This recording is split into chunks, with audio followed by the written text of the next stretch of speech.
Hey, what is going on, everyone? I need to apologize first of all. We had a little bit of a technical difficulty, but we are live. We are here. We are excited. We have movement going on. So, my name is Damian Forrester. I am your national co-chair for the Black EXP Network.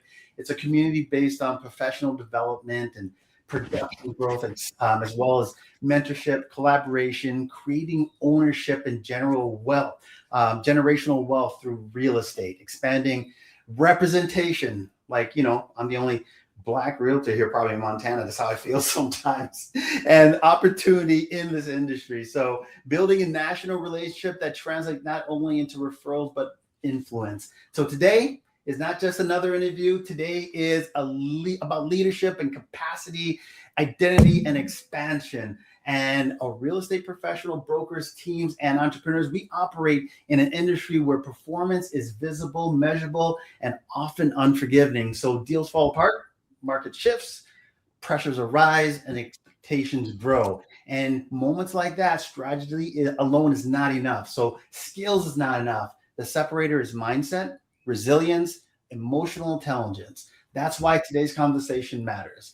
It is my honor to introduce Cortland Warren. Courtland is a global mindset strategist, a master facilitator. He's delivered keynotes and leadership trainings across North America and internationally, helping organizations, entrepreneurs, and elevate performance at the highest level. So Courtland doesn't just teach motivation, he teaches expansion. Courtland, welcome. We are honored to have you. I always wanted to start with our guests by allowing you to give a little bit about your history, what I like to call your origin story. So, what is your background? How did you get to where you are now? Talk to me, Courtland. What's going on? Right. Well, Damian, first of all, thank you so much for first the invitation, and then to those of you who have made the commitment to be here, thank you for honoring yourself enough to continue to expand, on your growth. Your being here says that it matters, that your goals matter to you, your dreams matter to you, and they matter enough for you to do something about it. So thank you so much. And though Damian tried to own it, the reality is we're late because of me. And, it's always that one button that you forget to push that that sparks everything. We were pushing buttons. I saw it. I was working, I got the wrong one. Hopefully, though, we can make up for it, and you'll be thankful to yourself for listening in. My story is, I consider it pretty simple. It doesn't seem like it was that long ago that I was, a kid raised in Southeast Oklahoma, the quote unquote wrong side of the tracks, Idabel, Oklahoma, to be exact. I'll always give a shout out to my hometown. And Idabel, Oklahoma is a very black and white town. And by that, I mean, all the black people lived on one side of town, white people lived on the other side of town. And so growing up, it felt like there were the haves and the have-nots. And we were in the have-not line. Growing up, it was as though everything good was happening on the opposite side of the tracks. And I wanted to figure out why that was the case. I wanted to know, how do you change lines? Honestly, Damian, my mom would say things when I would ask, why can't we have some stuff? Why can't we do X, Y, and Z? Why can't I have new shoes for, the basketball season? And I would get, well, all we need is love. Love is all we need. And that, I heard that, but it didn't quite resonate, right? And so with the audience today, I would like to first just establish is that, nothing replaces money in the places where money is required, right? If you don't believe that, send your mortgage company a love letter. If you financed your car, send the dealership a card. But don't send the payment and see how long it goes. And so very early on, I was looking to create a life that had not been modeled, to live a life that really, it seemed like no one was really talking about how to do it. And so I started studying personal development. I was studying personal development books when I was in high school. Those became my book reports. My dad gave me a milk crate of personal development books when I was in high school. And that really started, it's a longer story, but that's what started the journey. This idea that your thoughts become things, that we become what we think about. I had never heard that before, and nothing else was working. And so I said, well, let's give that a shot. And it became a really lifelong mission and search to really understand the science of transformation. And then once finding that out, sharing it with people who will listen, and most of all, those who would apply it. And so that's where, it's been now 25 years that I've been facilitating courses. Now the project lead for success coaching, and I'm not the most popular guy on social media, but I do like how my resume stacks up as far as lives transformed, people impacted over the years. And so in a nutshell, that's how we got here. Right. Well, Courtland, if you can briefly, before we get into a lot of the questions I really want to answer, you have success coaching behind you. Can you tell us just a little bit about that? Success coaching, obviously success is the parent company is eXp Holdings. I was actually facilitating a course that Glenn Sanford attended years ago when eXp was in infancy. And Glenn was a student in a class that I was facilitating. And so over the years, it's probably been, 13 or 14 years ago now, he's watched the consistency, he's witnessed other, agents who I've worked with, and he reached out several months ago and asked if I would launch the most recent, version of success coaching. I relished the opportunity to work with him, and that's, I'm leading that, but not in a traditional coaching sense, because my view is that most coaching starts with looking to change behavior. And in my experience, that doesn't work and it doesn't last. You will not act consistently in any way that is inconsistent with your self-image. And so this program starts first with biology, then identity, then into the actions and systems that create lasting change. So we're in the early stages of launching that program, and really excited to be working with them. Outstanding. Thanks for sharing that, which I'm glad you answered that way, because it goes into my next question. Your work centers around expanding resilience, as you mentioned, and evaluating performance. So in an industry like real estate, I'm going to focus on real estate, although, a lot of people from other affiliations like lenders can really take a lot from this. Where does production equal survival? How does identity really shape the performance in this? So that's a great question. Great question. And the thing is, I talk for a living, Damien. So at any point, if you want me to just be quiet, just be like, hey, okay, hey, it's all good. Okay, it's all good. I don't know what your audience is. I mean, can we just keep it real? I mean, I didn't put this up as a commercial. No, not at all. But the screen was really dark, and so I was looking at myself blending against that screen. I'm like, can people even see me? So that's really what, I mean, it was the lightest thing I had going. No, okay, so now I will get in trouble sometimes for just being too real and keeping it too honest. But your question around identity, here's what we know. Here's what the science says. Okay, here's what we know to be true, is that there are places in my life, your life, all of our lives, where we know what to do and we don't do it. Right. All right. Where we know the steps to take and we don't take it. We know, I mean, so it's very difficult to find something new to say about building a business in real estate, as far as, time blocking systems, what books to read, and all of the things. So to me, it became quite interesting to look at, well, if all of the how-tos are there, if we know enough about what to do, then why don't we? And so identity is essentially the guard that your nervous system uses to keep you comfortable and to keep you safe. So in triune brain theory, right, you have your prefrontal cortex is the reason and logic part. Okay, that's the part of you that says, well, it just makes sense. I'm going to level up my life. I'm going to set my goals. I want to make more money. I want to have a different lifestyle, all of the things. And so reason and logic says, well, of course, I want to experience that. But your amygdala, right, or your reptilian brain, its job is not for you to, its purpose is not you achieving all of your goals and dreams. Okay. That part of your brain is not committed to you fulfilling your potential. Its job is safety. Its job is comfort. And it feeds off of familiarity.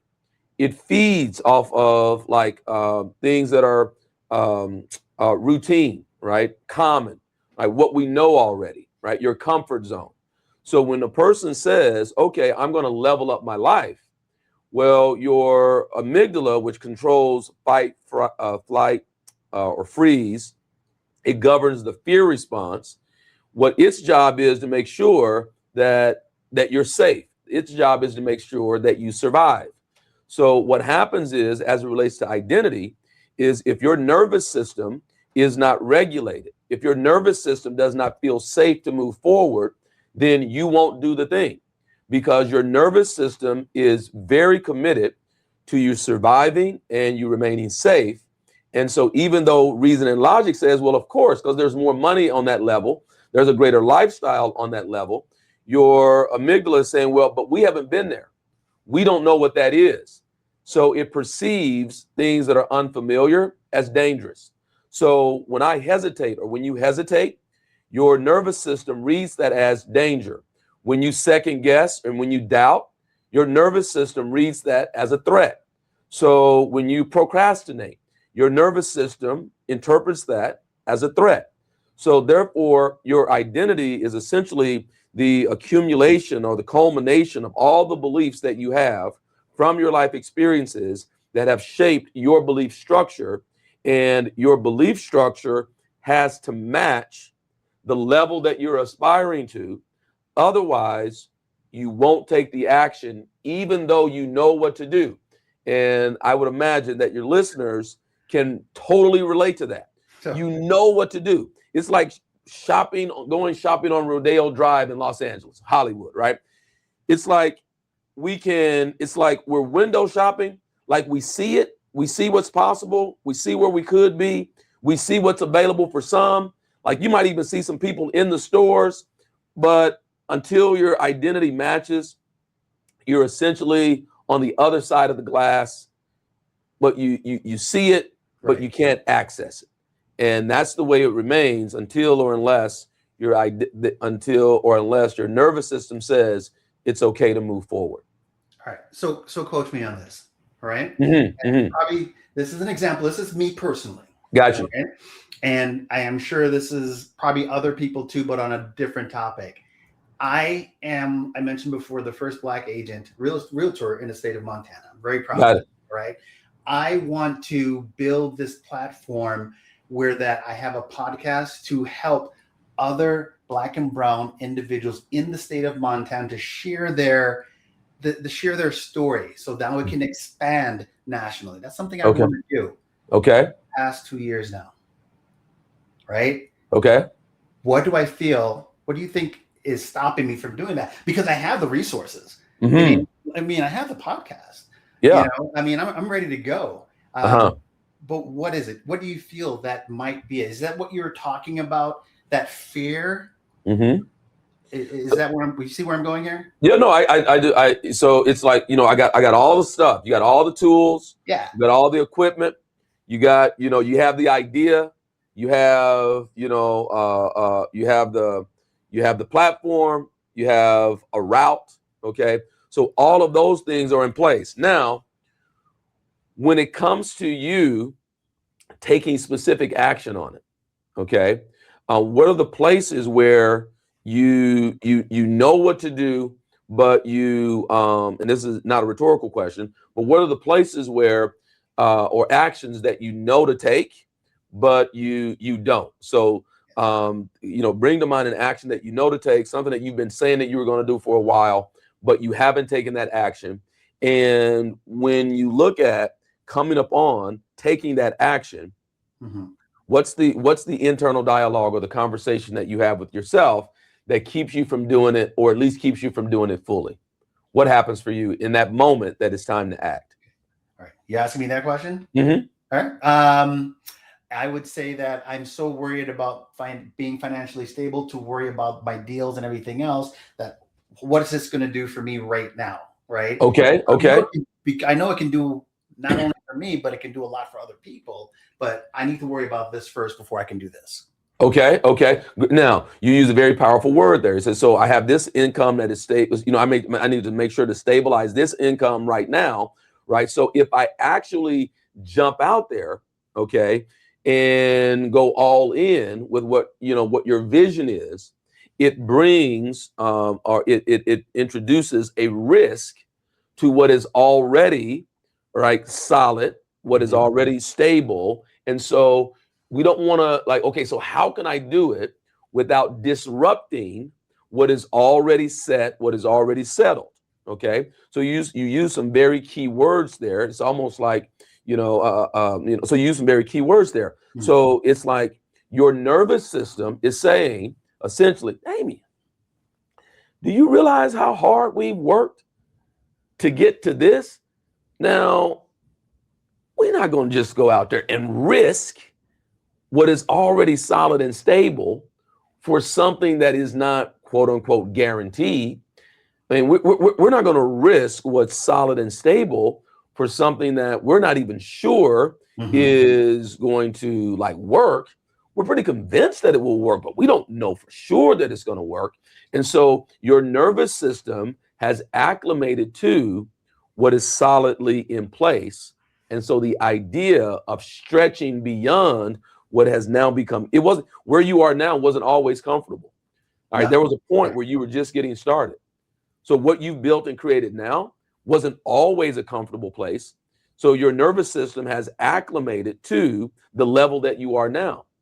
And so the idea, though, of risking that in order to create something even bigger, your nervous system is going to support you in justifying why right now is not the time to take that leap. That's it's in essence what we're all the work that I do is if that nervous system does not get regulated and know that, okay, we're not going to die, right? This is not a threat to my life, and we can win, then it won't support you in taking the action. Got it. It's the same. All right. Well, good. Thanks for sharing. And I hope many of you are hearing this, because I know many of you are facing this. All right. So right on. Yeah. Thank you. So let's talk about our industry right now and focusing on real estate once again, because a lot of people who are listening is in the real estate. I mean, it is a very volatile industry. All right. Rates shift, deals fall apart, the market cools down. The whole feast or famine thing. That's one thing I always learned. Expect the feast or famine. So what should leaders think about, in resilience during these awful cycles?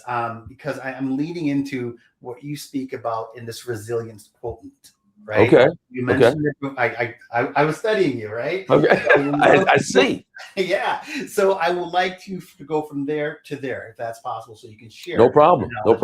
So what, I mean, now let me, I want to be very clear about something I'm not an agent, I don't, so I work, I'm very cautious to speak to things and on subjects that I haven't had direct experience in, because I feel like at a level that's disrespectful. You know what I mean? Oh, you as an agent need to do X, Y, Z, and I've not been an agent. Okay, so I want to be very respectful of you and your audience for in what it's actually like on the field versus theoretically. Okay, now that said, just because I haven't been in real estate doesn't mean that I don't understand volatile environments. Just because it hasn't been in real estate doesn't mean that I don't understand the nature of being an entrepreneur. You know, I've been feeding myself and my family for the last 25 years. I have been, you know, in many ways unemployable for over 20 years, making it happen, making it work. And, you know, I don't, and not everybody wants, another speaker. You know, not everybody is looking for, here's another person telling me what to do and how to live my life. And so there are, so to that I can speak to. And what I have come to know is that adversity and challenge, it visits everybody. Right. Right. Okay. Okay. It visits everybody and it visits every industry.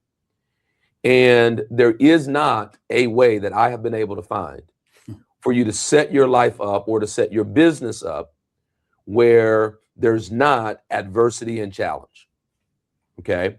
Now, with that, so if we take that and we say, okay, adversity and challenge visits everybody, and there's not a way to set it up where you don't have challenges and adversity, then if we can accept that volatility and challenge will be a part of the experience, then the best thing we can do is prepare ourselves to handle it more effectively than other people do.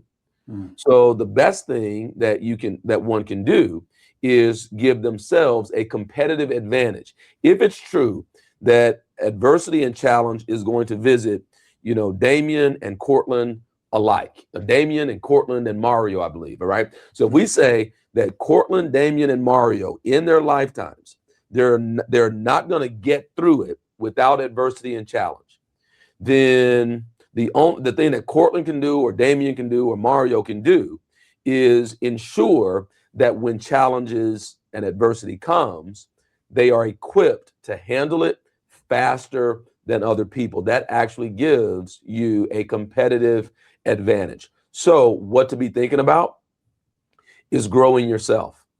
What to be thinking about during volatile times is what are the things that you can actually control. So in my experience, there are builders and there are blamers. And a person has to determine which they're going to be. Am I going to be a builder or a blamer? And those two individuals move and operate very differently. Both get adversities, both have challenges, both have hurdles, both get setbacks. But because of how they work on themselves, the builder handles it much more effectively and moves through it much faster than the person who blames. So what are the things that you can control? And ultimately, that is you and how you process information, adversity, and challenge. And based on where we go in the conversation around resilience, I'll reveal some of the frameworks that you can use to be a more resilient person. But what to be thinking about is how to grow yourself, because the adversity, the volatility is inescapable. It's not that you didn't read the right book to make adversity and challenge go away. It's coming for all of us. So if it's going to visit all of us, make sure that it remains a visitor and not a roommate. You can't let it move in, right? You can't let it's just dropping by, but you can't have it move in. Okay, all right. So something you said so made me think. So for me, I've come from a very not very strong background, all right, very poverty-stricken background. And from what you're saying, for me to be, I consider myself a builder. Okay. I feel no doubt. What do you mean consider yourself? There's no doubt about it. Right. There's no doubt. So, you know, there are many people that may have come from the same environment that I've come from that have not done that. That have not, they've went the other way. Let's just put it that way. I got you. Right? So, and maybe you can't answer this question, but what do you feel that person, a builder, has that? Is it environmental? Is it just the people you brought up, you're around? You see where I'm going with this? Yeah. In your opinion, what makes the difference? Yeah. Thank you. What makes? What makes the difference? You know, and that's the work that I've studied. Okay, that is the work. That is the work that I've studied. Okay. So when I go into, you know, I grew up on the west side of the tracks in Idabel, Oklahoma, and I had 28 first cousins growing up. None of us had their dad at home. I talk about, what that was like, the haves, the have-nots. I don't share that I don't share it for sympathy. Okay. I don't share it from a woe is me place. But I know that most people listening can fill in some of the blanks on the difficulty and challenge. And what is and there are a lot of people, okay, that I grew up with, family members and otherwise, who we essentially started from the same place, okay? And here's what, and I don't necessarily like that this is the rule, but it remains the rule and the principle. See, ignorance is no excuse for the law. So just because a person doesn't understand, let's say, the principle of gravity, doesn't mean that they aren't still subject to it. Does that make sense? Absolutely. So just because I don't know that my thoughts become things doesn't mean that I'm not subject to that same law and principle. Just because I don't know what the law is, and I'm not talking about man-made laws, I'm talking about the principles that govern like our existence. Ignorance is no excuse. So because these laws are unwavering, all right, and they don't show favoritism. Again, I'm not talking about man-made laws, all right, the principles. Okay, so the first law is the law of conservation of energy. Okay, that law is everything, literally, because the law states that everything is energy, and energy can neither be created nor destroyed. It can only change forms. That's number one. Okay. And it doesn't matter if I don't like it. It doesn't matter if I've never heard of it. That law remains, that everything is energy. So if everything is energy, and give me just a moment to build this. If everything is energy, that means nothing gets left out. Everything is everything. So, my glasses here that, I don't know if I was gonna have to read something there, right? If everything is energy, then that would include the glasses. That includes the camera that I'm looking into. That includes, the watch that I'm wearing, the clothing that I have on, right? The car, wherever you find the chair you're sitting in, the device that you're using to listen to this podcast. Everything is everything.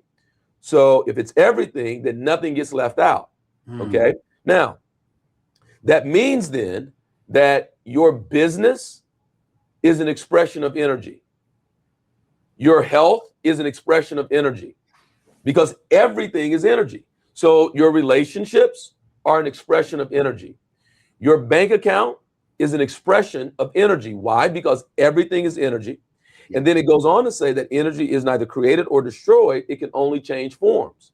So what that means is that, like, what you're looking for is already here.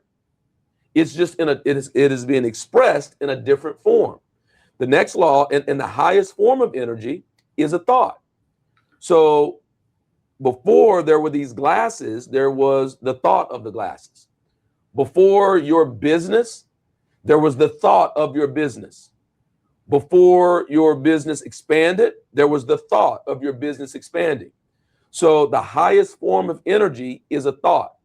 Okay. Now there's the law of perpetual transmutation of energy. So perpetual transmutation, big words, whatever, but it just means that perpetual, ongoing transmutation, transforming, okay, of energy. Perpetual transmutation of energy essentially says that everything is moving into a different form. Okay. So why do I go through all of that? Well, because these principles actually govern our existence. And so if you ask, well, what is the difference? The difference is in understanding of the principles versus not. That's the difference. One person understands and uses the principles, another does not. It's not about capability. It is not about worthiness in a ideal, or utopic kind of way. It's these principles are governed by laws, and whether I agree with them or not, it's the way it works. Right. And so the difference is use and application of principle. There's another principle that the law of polarity. And the law of polarity essentially says that in order for anything to exist, the opposite must also exist. So for example, you can't have an up without a down. You can't have an in without an out. There's no light without dark. Right. There's no success without failure. For anything to exist, the opposite must also exist. So oftentimes what happens is there's an imbalance in our perspective on what we're dealing with and what we're going through. And we have this imbalance in perspective that can lead to resentment. And as long as we have an imbalance in our perspective, then we don't get to level up, because you can never level up from a place that you haven't first honored. So if you're going through difficult times, if it's challenging in the moment, you don't actually get to leave the place that you're in until you first honor where you are. Once you honor it, you get to leave. If you don't honor it, it remains. So if you find yourself in difficulty and challenge currently, the fastest way to move through it is to honor the lessons learned for where you are. Because the law states that even though you may be looking at it as difficult and challenging and resentful or tough and hard and all of those things, there must be good in it. There has to be good in what you're currently experiencing. That's the law. The law of polarity says that in order for anything to exist, the opposite must also exist. So if I'm going through a difficult time, if it's challenging currently, the law says, not Courtland, the law says that there must be a counterbalance that is good and powerful and fruitful and positive. And so until you can honor both sides, you don't get to level up. So again, what can a leader be focusing on is, how does this situation that I currently find myself in, how is it of benefit, service, and good for me, so that you can elevate. Right. Cortland, I probably, replaying this back, I probably have about 30 different quotes I can use on my website. Use all of them. Media. Oh my gosh. Thank you so much. And I love the way, even from the last question I asked, how you put it all together with this new question. So thank you very much for sharing that. And you mentioned the word leaders. I wanted to touch base on that too. We have a lot of leaders that are listening to this, if it's influential leaders, if it's leaders in real estate that are leading teams. And a lot of them have, like myself, have fear, urgency, and anxiety, and sometimes an ego, right? So with this big emotional and intelligence spotlight, or blind spot that we have, how do you feel, with the nervousness, and how do you feel leaders can regulate themselves first before attempting to regulate others? So to lead. So if I have so much going on in my mind, and I do, and I have a team, but how can I control that in order to help my team grow? Gotcha. Okay. Damien, do I have permission to be honest? Absolutely. Because I might say something right now that is going to send shockwaves through people. Okay. Fair enough. Okay. So you can edit it out. I think it's live though, but you can edit it out and all those things. Okay. And you can breathe. I'm not right now going to have you lose all of your followers. Okay. No, we're good. We're good. But here's what I believe about leaders, particularly in leaders, yes, but particularly leaders within that would be drawn to Black EXP. Okay. We've been humble long enough. So oftentimes there is, and I'll speak for myself, what has gotten in my way is an attitude or an approach of, I'm just so grateful for the opportunity. I'm just so happy and fortunate and grateful to be here. Almost in a way of man, thank you for giving me a chance. When in reality, where you are has been earned. Where you are has required a lot. of sweat equity. For you to be sitting where you are right now as a realtor, first, Black realtor in the state of Montana, like that is not small. And it is not something that ought be met with this like docile, like meek, like, oh, I'm just so grateful to be here, because it wasn't given, it was earned. Fair enough. And so when I say humble long enough, it's like our nervous system is still operating from generations of timidness, generations of, well, walking on eggshells, don't be too much. The way that we've seen historically of what happens when you start to, think you're all that, okay?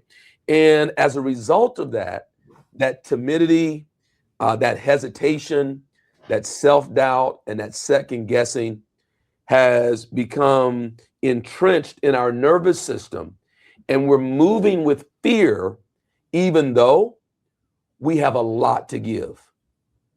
The fact that I just about 2 weeks ago, about a week ago now, my dad sends me a text message, and if it's okay, I didn't plan this, but if it's okay, please. I'll read it, okay? Because I just finished a web class, okay, and just out of nowhere, this comes in, and give me just okay, and at 4:40 p.m. Last Saturday, says Cortland Warren, that's me, is the son of Alan Justice Warren and Betty Ann Norwood. Alan is the son of Francis Ciola Warren and Betty Jean Johnston. Francis, my grandfather, is the son of Anthony James Warren and Ona Bell Ellenberg. Anthony is the son of Amos Warren and Angeline Graham. The record indicates that Amos Warren was from Guinea, West Africa, and arrived via slave ship in North Carolina in 1810. My dad has been working for almost two decades to trace it back as far as we could get. The reality is that's probably as far as obviously his name wasn't Amos, okay? But the records show that he arrived on via slave ship, North Carolina, 1810. Reason why I read that and the reason why it struck me being able to close that loop is because, other people can have whatever opinions they want. I am absolutely convinced that I am from the strongest of stock.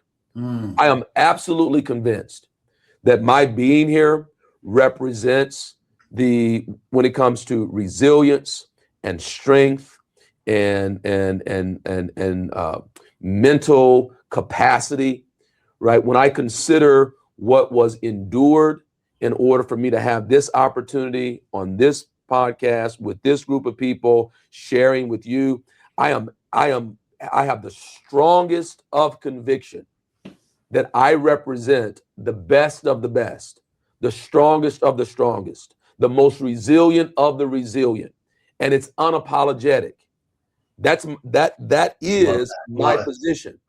So for leaders, I would ask your leaders to embrace that. Yes, people will have whatever opinions they want.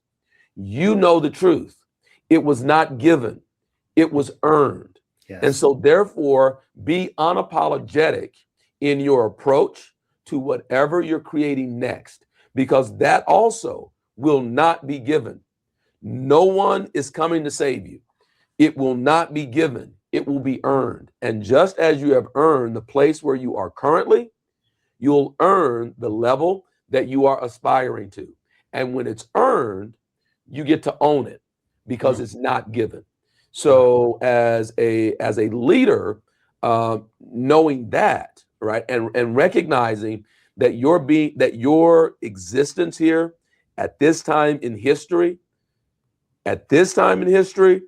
it represents that you're from the, the toughest, the strongest, the most, capable.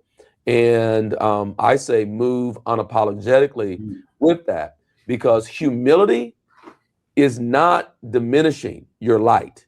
Humility is not like, we have this idea that, oh, okay, well, and this was part of my upbringing, right? Pride comes before the fall.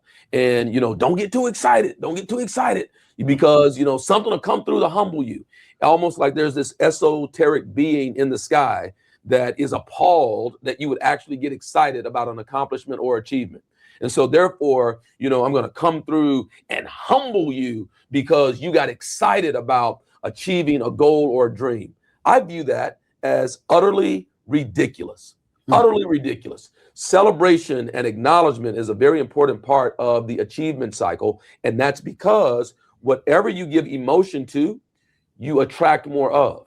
So if you're a person who, when things go great, you're just like, oh, that was nothing, man. That was no big deal, man. That's what I was supposed to do, man. That's nothing. But then when things don't go the way you want it to go, you get really like emotionalized and you start to beat yourself up. You become very self-critical and like, oh man, that was stupid. And what was I thinking? And oh my goodness, what, right? You get really emotional when it doesn't go the way you want it to go, but you're numb when it goes the way you want it to go. Understand that whatever you give emotion to, you'll attract more of, okay? You'll attract more of it. So I say get in the habit of celebrating your accomplishments and achievements. That is actually a path to more, it's a path to more vulnerability, okay? Right. And so as leaders, know that where you are has been earned.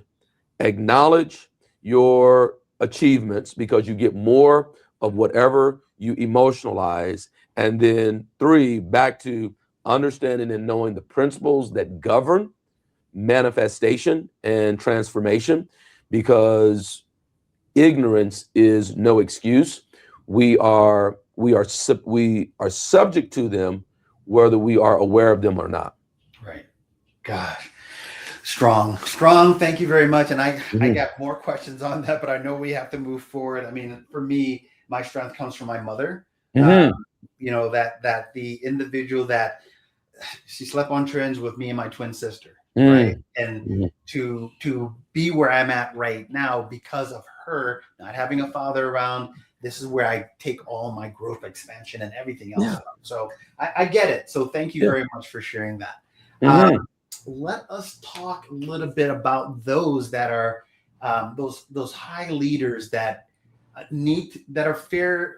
I won't say faring, but they are on a plateau. All right. Okay. Not because of the skill, but because of fear. So what would commonly limit their expansion, and how do you think they can break through? I mean, we have, once again, inspiring leaders listening to this, as well as leaders. And we always say to get to that next level. I personally don't like using that term. I think it's a lot more than that because it comes from within. But what do you feel someone would need to know to get past out, to get to where they really want to achieve things in life? Oh, that's a great question. And you use the key word there. What do they need to know? Now, one, I would say that they need to limit their options. Limit the options. Now, I know that's counterintuitive, right? But understand this. The more options you have, the less action you take. Sounds like me. Think about it. So you talked about your mom, like, and sleeping on trains. And so it's like, when we're at a place where the only option I have is this, then that's where we actually get to access our creativity. When I'm dabbling in real estate and I'm kind of into this and I'm kind of into that and I'm kind of into this, like, the more options you have, just prove me wrong. The more options you have, the less action you take. So performance equals capacity times usage. So you want to, get more, you want to perform at a higher level, you want to be a peak performer, then that is a function of capacity times usage. What is capacity? Capacity is essentially what you're capable of.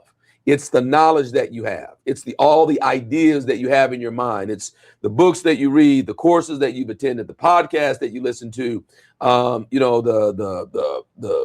just the opinions that you've gathered over time, right? And so all of that becomes stored in your mind and in your physiology, okay? Times usage. So usage is your ability to access what you know, capacity. It's your ability to access what you know under pressure. So oftentimes what happens is when people are wanting to go to the next level, what they tend to do is increase their capacity. So they want to study more, read more, get more how-tos, so forth and so on. But knowledge is not what has them stuck. It's usage and being able to access what you already know under pressure. Now, so what is pressure? If I said to you, hey, Damien, I want you to speak at this event in September. We're going to have, 1,000 people in attendance, and I want you to be one of the featured speakers. And here we are on February, 25th, 26th. Then, and you agree to it. Now that you know that event is in September, you'll start preparing for it here and there. And as it gets closer, knowing that it's coming, you'll prepare for it because, hey, man, your name is on the line and you don't want to appear unprepared. But oftentimes people will consider that as pressure. Well, there are 1,000 people there in the audience. Man, the pressure's on. I say no. Pressure is when it's you versus you. Pressure is when there's no one around. What do you do then? Can you give yourself a directive and then follow your own directive? Can you get yourself to do the thing that you've committed to when no one's watching, when no one's looking, when this podcast goes off and it's time for you to now go implement, it's time for you to go act? What happens then? Because the pressure is within your nervous system and your ability to override what is currently comfortable and familiar for the sake of having what it is that you want. So your performance will increase as your capacity times your ability to access it under pressure increases. That, in my view, is where the secret is. Oh, I love it. Ooh, we're running out of time here. I know. Maybe you'll let me come back, and I promise I'll know which button to push. No, that's okay. And so we'll get started on time. So I got 2 more questions. Let's see. Okay. We got about 2 more minutes. All right. So I know we're honoring Black History Month with this. And this is not just for Black History Month. It's for every day, right? Mm-hmm. It's for the everyday person. I don't care if you're Black, white, Asian, Hispanic, gay, but whatever, right? So, but, I'm not saying but, what does leadership with a person with adversity, a professional in industries like this, right? How is the reputation? The representation is limited, okay, in some aspects. So with that resilience, what advice would you give any emerging leader entering a very competitive industry like real estate? What advice would I give an emerging leader? Yeah. Oh, man. Oh, okay.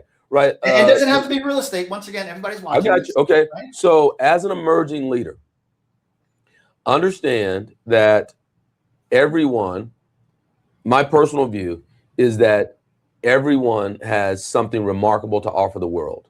And leadership is the key to unlocking it. What is leadership has a lot of different definitions. It's a lot of different definitions. One definition of leadership that I use is the willingness to answer the call. What do I mean by call? you're not here. And I mean, I get it can be kind of a romantic idea, but my view is that you're here for a purpose, that it's not just existence, that there's something that you can offer the world that only you can offer. Leadership is the willingness to answer the call to what your purpose is. Love it. And answering the call is not about convenience. It's not about mood. It's not about comfort or whether or not you feel like it. Answering the call is recognition that the ultimate intelligence, I say God, speaks through you, and your purpose here is to fulfill an assignment. And fulfilling that assignment goes beyond what is convenient or comfortable. The choice to be one who lives their life versus lead their life. Okay, living your life, I take life as it comes. But if I lead my life, I create a life by design. That is adjacent to answering the call that goes beyond convenience, mood. I would say, don't consult your feelings when it's time for you to take action. If I only did things on the days I feel like doing it, a lot of things wouldn't get done. So I don't consult my feelings. I consult my future self and who is the person that I'm becoming and what would that person have me do in this moment. Wow. Okay. Okay. Thank you. One last rapid fire question. Then I want you just to let people know how they can find out more about you. Right. So, Courtland, when you leave this conversation right now, what do you hope that people would see differently about themselves? Oh, okay. Well, first of all, I want to say again, thank you for the opportunity. Thank you. And I don't take lightly, introducing me to your audience. I talk a lot. My answers get real long, but ultimately my desire for you as one who's listening is that you remember the truth of who you are. That personal development is less about learning something new and more about remembering who you are in the first place. Because your authentic self, the core of who you are, comes into the world with everything that you need to be, do, and have a meaningful and powerful life. And life experiences sometimes cloud that. And we forget the truth of who we are. My hope is that in this conversation, you've been reminded of the truth, that you are capable of more, and your being here is purposeful. As I mentioned earlier, I'm not the most known or recognized figure on social media, but that's where you can find me. Cortland Warren on Instagram, Cortland Warren on Facebook. CourtlandWarren.com is my website, and my newest project is AI plus you, because after 25 years in the world of personal development, I know that there are ways that we can leverage AI to have you more quickly discover your purpose and your truth so that you can be out contributing to the world also. And so that's it. Yeah, thank you so much. Courtland, you just set me up for having you on here again. AI. Oh, no. All right. Well, Courtland, thank you. I got goose. I'm not sure if you can see it. I got goosebumps. Thank you so much. I think you were just using that as an opportunity to show off your guns. I mean, I'm working on mine too. I'm working on mine too. No, thank you, man. I appreciate this. Thank you. And all I'm trying to do is get invited to the boat party or whatever it is that Black EXP has. I've been there. I've been to EXP Con 2 years now, and every time I hear about the party after the party, and so it's reinforcing some of my beliefs about being the nerd, being the outcast, being the outsider. Can I just can I just get invited? Can I just get invited? You're on top of the list right now, my friend. Trust me, you're on top of the list right now. Well, Courtland, thank you so much. It's been a pleasure. And thanks to all of you that have listened and will continue to listen and keep playing this and share it. Share the love. All right. Happy Black History Month. Happy birthday to all of you guys, and take care. Thank you very much once again. Cheers. Thank you.